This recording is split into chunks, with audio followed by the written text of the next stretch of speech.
What's going on, Second State Outdoors? So this is our fourth video, and it's probably going to be our final video just for right now, for the Second State Outdoors hunter education series videos. Again, we got this setup idea from Jeff Sturgis from Wildlife Habitat Solutions. Again, go check out his videos. He has a bunch more topics. He goes a lot more in depth. I'm just giving you my personal opinion on it. But he does a great job. Again, if I need help with anything or if I have any questions, I watch him, and I think highly of his content and highly of his what he has to say. Also, the hunting public, they do it more of a podcast style, which we probably are going to do something very similar in the winter and in the fall, late fall.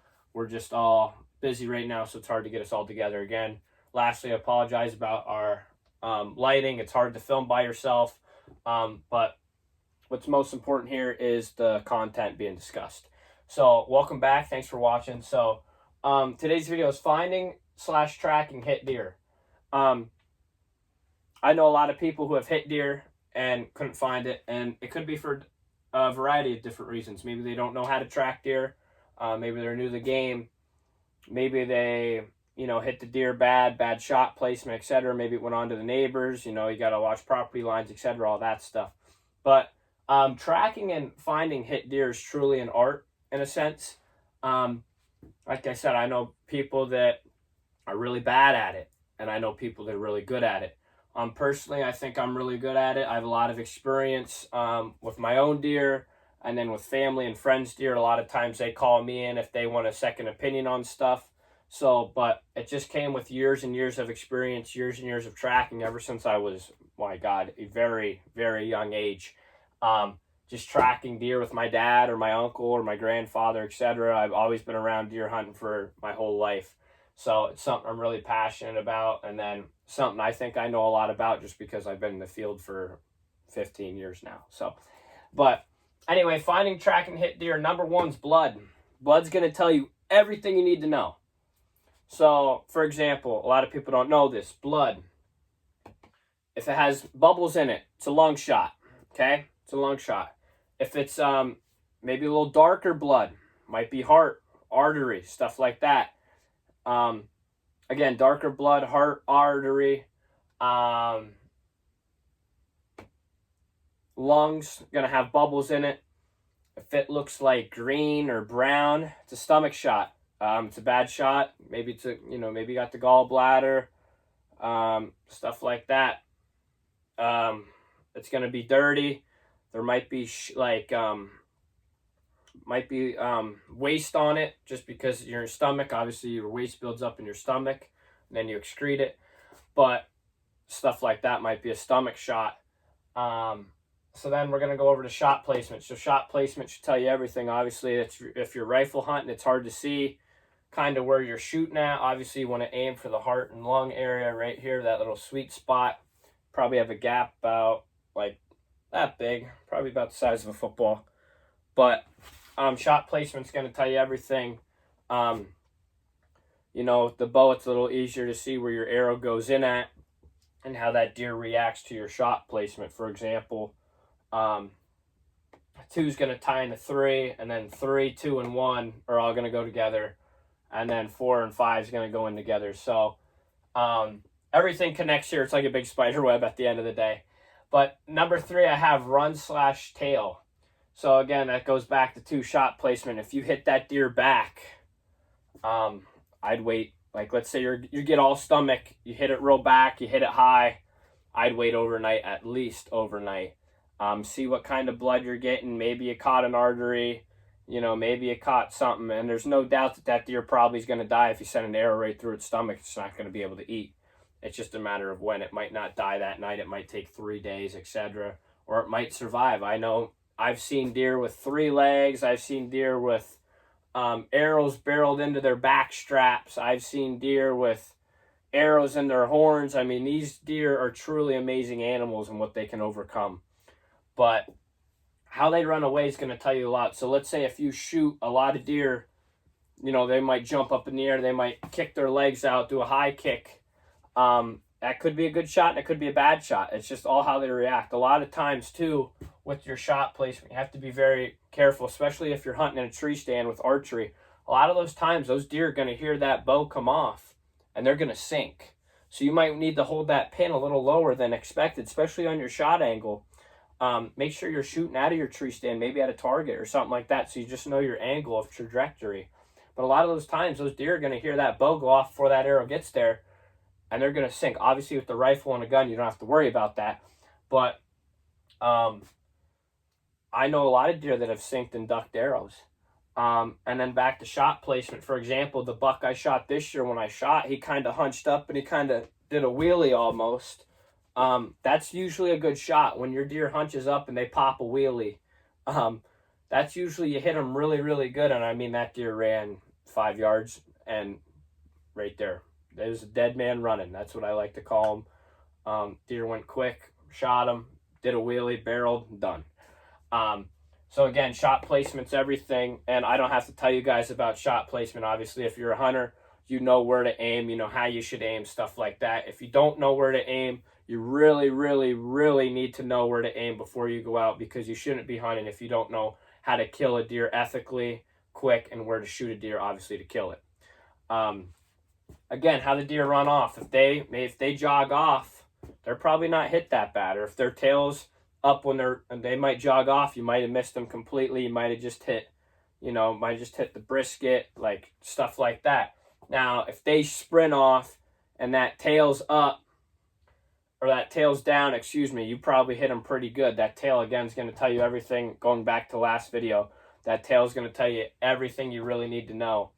So at the end of the day, the tail's a big telltale sign. Now, I'm not saying if you shoot a deer and the tail's up when it's running away, I'm not saying you didn't kill that deer. But usually the tail is down if it's hit good. That's always what I ask people when my buddies call me, hey, I hit this deer. I'm like, hey, send me the blood. They might have, some coloration in their blood. They might have some bubbles in their blood. And then I ask them, well, how'd he run? And they're like, well, he sprinted off. Obviously, I was like, okay, well, how's the tail? And a lot of people can't tell me because they don't look at the tail. But some people tell me, yeah, his tail was down, his head was down, he looked like he was hurt, and he was pumping out blood, running away. And I always ask them, I'm like, yeah, and some people I know filming obviously is getting more into things. So if you can go back and rewatch that footage, that might be, priceless, because you can actually slow it down and see where your arrow's penetrating into that deer. And then time frame. So again, gun hunting is totally different. You shoot a deer, you might wait 5 minutes, or maybe you wait till if you're hunting and you're driving out deer, maybe you wait till the drive's over, go back, check for blood, and that deer's going to die because obviously it's lead going into and it's exploding inside. So obviously you don't wait to go look for deer in gun season unless you have the ability to let your deer, like let's say you hit them back super far and maybe you don't want to push it, so you give them, a couple hours, you give them, till nighttime, you give them overnight. That's those rare occasions when it's a really bad shot in gun season. Let's say if you hit one super back and you're hunting on a big piece of like private property, or you're hunting on private property, etc., and you have the ability to let that deer sit for a couple hours, and you might want to do that. But if you're hunting public, that's a fine line again. So that's a whole nother argument for a whole nother day. But time frame, if you're hitting lungs, I'd give it maybe an hour or two. You hit that deer good. I mean, 9 times out of 10 with your shot, if you hit the deer good. If you hit the deer good, maybe give it an hour or two. Go search for that deer if you hear it crash, etc. If you're hitting it back, like let's say you hit, real high, you hit no man's land, you might not find that deer, but I'd at least give it overnight.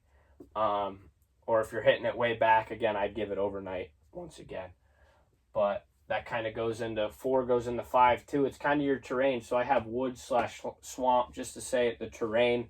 So I know a lot of times deer, what I've noticed is a lot of deer are going to go towards water, going to go towards a creek. They might go towards a swamp just to that cooling sensation, especially if they're not hit super good. They usually head downhill through the path of least resistance. I mean, you think about it. I always go through my head. If I was a deer and I was hit, where would I want to go? Would I want to go through the thickest brush known imaginable, or would I want to go through nothing where I can get to the creek. So obviously they try and go through the least passive, least resistance. They usually go downhill too. Now, I will say this. I've known deer that when they're hit, they go into the nastiest, thickest, most terrible things in the woods, like briar patches, stuff like that, imaginable. I've known deer that they've been shot and they've crawled themselves under logs. I mean, just trying to hide themselves. So kind of, again, it depends on the deer, depends on your terrain. Now, obviously, you have to know the land you're hunting. You have to know the terrain you're hunting. So, excuse me. If you're hunting in a real wooded area, you might not have much trouble. It might be easy tracking. You got to look where the leaves are kicked up. You can follow that, and then how much blood. You know, if you're having type of blood, obviously, the amount of blood. If they're spraying out, you're going to find that deer. But if you're finding a drop, then it might be a little harder. You might not end up getting that deer. I've known deer that bleeded very little, and you end up finding that deer. So, type of blood I didn't really touch on. I mean, amount of blood I didn't really touch on because, again, a deer should bleed a lot if you hit it really good. But I've also known deer that have barely bled and they've died 20 yards away. So, not all the time deer are going to bleed super crazy when you shoot them. Back to terrain, if you're in a wooded area, it might be easier for you. But if you're in high cattails in a swamp or in a briar patch, it might be really, really hard to find blood. So a lot of times if I'm tracking in those really, really tough places, I look for the leaves where the leaves are kicked up. But if I find blood and can't find blood anymore, I usually put an orange hat down or put something down to catch my eye. Like, okay, this is the last place I found blood. Continue on the trail. Now, I will say this too, what a lot of people don't understand is sometimes a deer will double back on itself. So, for instance, this one time, I believe my dad shot a doe, and he couldn't find it, calls me, I'm tracking the deer, and all of a sudden, I can't find this deer, and the blood just stops. So he thought, the deer lived. He didn't know if he had a good shot on it. It was a long shot. And I put a hat down or a napkin or something down to catch my attention, and I doubled back, and what happened is that the deer double backed, and then it went up and around. Besides, it was heading down, and it went back up the hill. So sometimes deer will do super crazy things like that you just have to be cautious about and always understand kind of your terrain. So if you know your terrain, you know your blood, you know your shot placement, time frame, you should be able to find your deer no problem. But thank you guys for watching. This is the last video from our second State Outdoors Hunter Education Series videos. We hope you enjoy. If you like these videos, you can like, comment, subscribe. And if you guys have any tips, please leave it in the comments for others. We really appreciate your guys' feedback. So thanks for watching. Have a great day.